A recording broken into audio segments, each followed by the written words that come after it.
14 फरवरी 2019 ये एक ऐसी तारीख है जिसे शायद ही कोई भूल पाए। ये भारत के इतिहास में एक बहुत गहरे जख्म की तरह है। तो आज हम पुलवामा हमले की उन घटनाओं को फिर से याद करेंगे और समझने की कोशिश करेंगे कि उस दिन आखिर हुआ क्या था। ये जो नंबर है ना, ये सिर्फ एक नंबर नहीं है। ये 40 बहादुर सीआरपीएफ जवानों की कहानियां हैं। वो 40 जवान जिन्होंने उस दिन देश के लिए अपनी जान दे दी।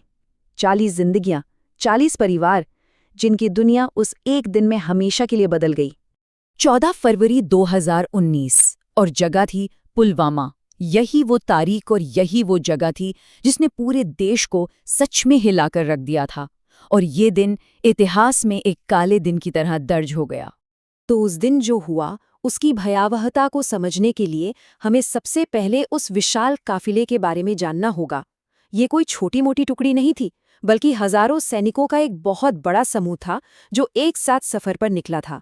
अंदाजा लगाइए, इस काफिले में सीआरपीएफ के कुल 2500 जवान थे। 2500 जवान। ये कितना बड़ा और जरूरी मूवमेंट रहा होगा जिसमें इतनी बड़ी तादाद में सैनिक एक साथ सफर कर रहे थे।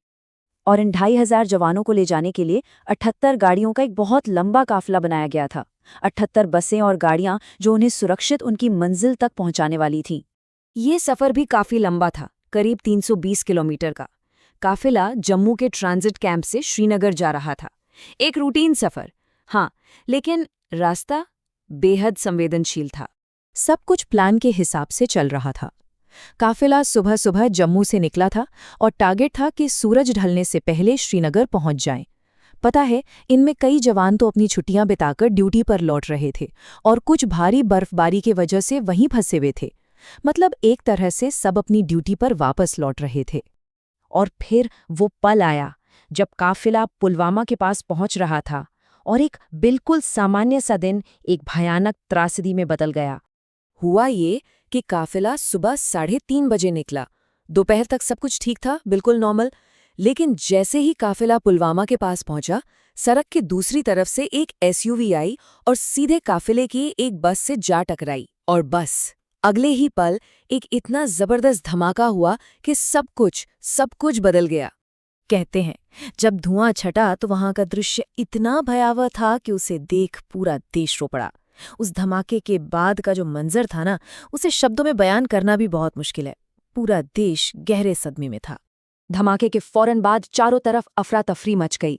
हर तरफ तबाही का मंजर था। लेकिन उसी बीच घायल जवानों को बचाने के लिए तुरंत बचाव कार्य भी शुरू कर दिए गए और उन्हें अस्पताल ले जाया गया। पूरा देश इस हमले से सकते में था। सब शोक में डूबे हुए थे।